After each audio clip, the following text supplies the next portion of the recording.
Salut à tous et soyez les bienvenus pour une toute nouvelle vidéo d'état critique. Le remake, s'il y a bien quelque chose qui m'énerve personnellement, c'est bien le remake. L'idée de refaire un film qui en général a bien marché et qui possède une mythologie bien établie est pour moi en soi une erreur. Pourquoi refaire quasiment à l'identique aujourd'hui quelque chose qui a bien fonctionné hier? Pourquoi prendre ce risque de dénaturer l'œuvre originelle?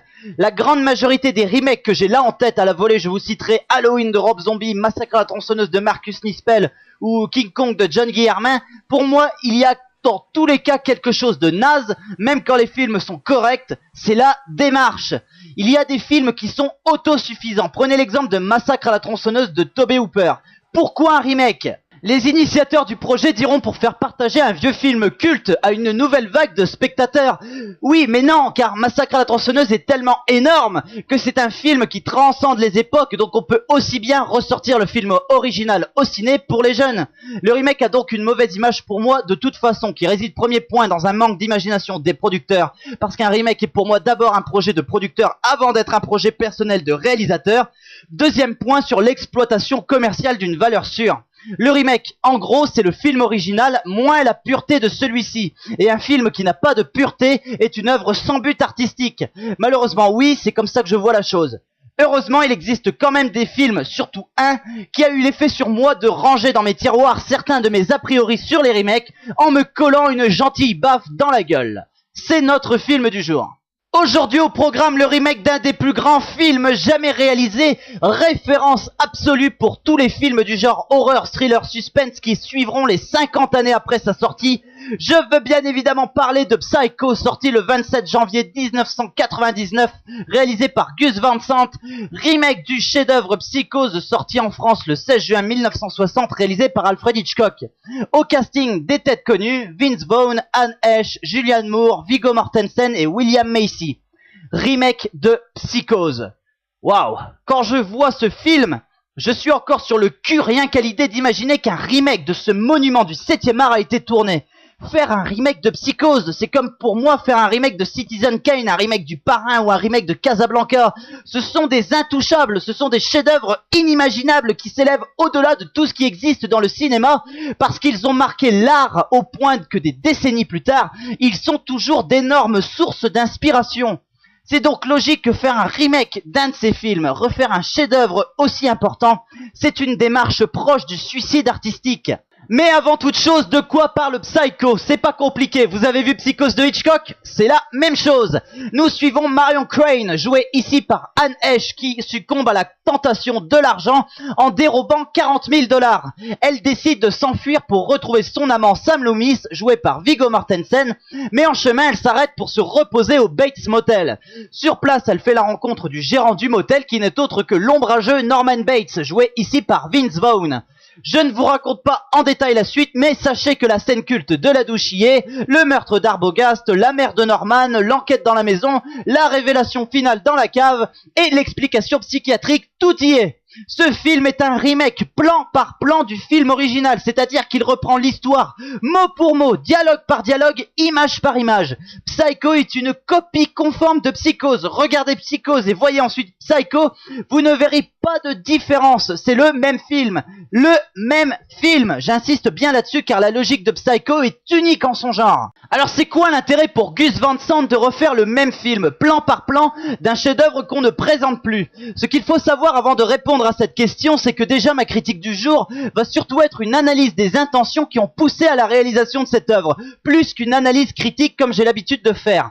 Nous allons tâcher de comprendre l'intérêt d'un tel film, plutôt que de savoir s'il est bon ou mauvais. Je vous ai dit tout à l'heure que monter le projet d'un remake d'un chef-d'œuvre intouchable, c'est une démarche qui s'apparente à un suicide artistique.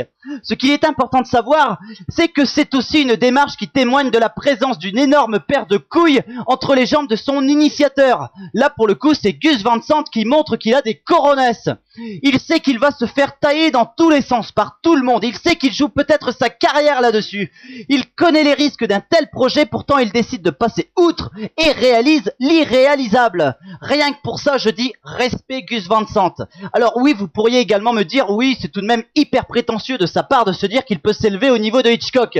Oui, bien sûr, mais quand même, putain, c'est le projet le plus polémique d'Hollywood à l'époque. Et lui, il te pond ça plan par plan comme un véritable pied de nez à tous ses détracteurs. Donc moi, je dis respect Gus Van Sant, la démarche est hyper couillue et au cœur d'un système hollywoodien hyper formaté, ça fait du bien de voir un réalisateur qui dit « Je vous emmerde tous et je vais vous le prouver en faisant le remake d'un des plus grands films du monde ».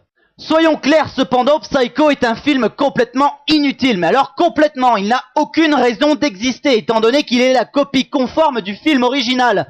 C'est un film que je vous déconseille absolument de voir si vous n'avez pas vu le film d'Alfred Hitchcock.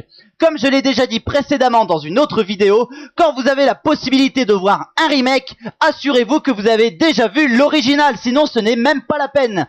Eh bien, ce que je vous dis n'a jamais été aussi vrai aujourd'hui. Psycho n'est rien, mais alors rien du tout sans le film original.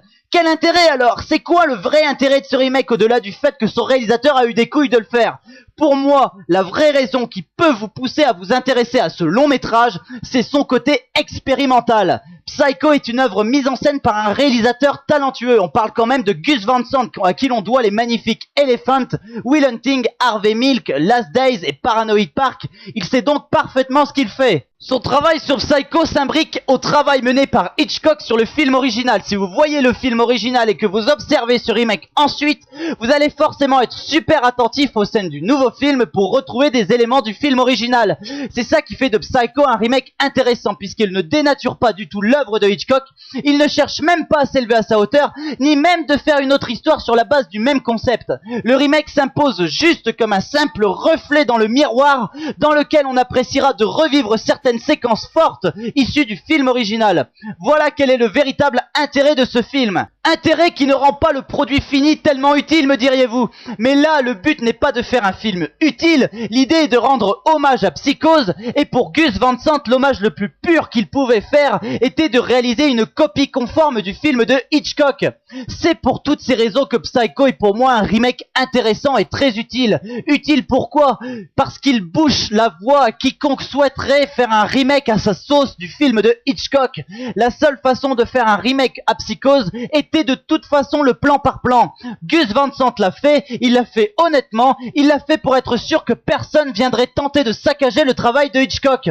Il a abordé Psychose sous le seul angle abordable, il le justifie clairement ici et permet ainsi par le biais de Psycho à Psychose de rester un film définitivement intouchable. Dans ce qui compose Psycho, les acteurs, la musique, rien à dire de particulier, chacun fait son job dans la même logique que Gus Van Sant. Par contre, un détail est important d'être souligné, le film est en couleur et possède quelques éléments qu'on ne retrouve pas dans le film original, comme le long plan séquence au-dessus de la ville au début du film, ou l'ajout de bruit de masturbation de Norman Bates lorsqu'il observe Marion Crane par le trou dans le mur. Ces modifications ne sont pas très gênantes en mon sens, puisqu'elles permettent au film de nous rappeler que l'on est quand même dans un remake qui se veut, entre guillemets, original. Du coup, je dirais que ces modifications sont sans conséquence et servent plutôt l'intérêt du film. En conclusion, je vous recommande de voir ce film uniquement, et j'insiste bien là-dessus, uniquement si vous avez vu Psychose d'Alfred Hitchcock, sinon oubliez direct. Le vrai intérêt du film tient lieu de sa filiation avec le film original. Si vous n'avez pas vu celui-ci, vous n'avez absolument aucun intérêt à voir ce remake. Psycho, comme prévu, fut un échec critique et commercial. Tout le monde a oublié ce remake, personne n'a su voir les vrais aspects positifs de ce film. Et je trouve ça dommage, car venant de Gus Van Sant, c'est pas possible de penser que ce film est arrivé par hasard.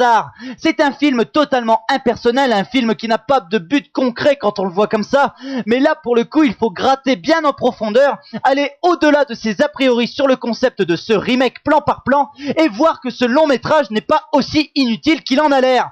Pour ma part, il est nécessaire pour être sûr que personne ne touchera plus jamais à Psychose d'Alfred Hitchcock. Voilà, sur ces mots je vous donne rendez-vous pour une prochaine critique, je vous dis bye bye, allez au cinéma et à la prochaine.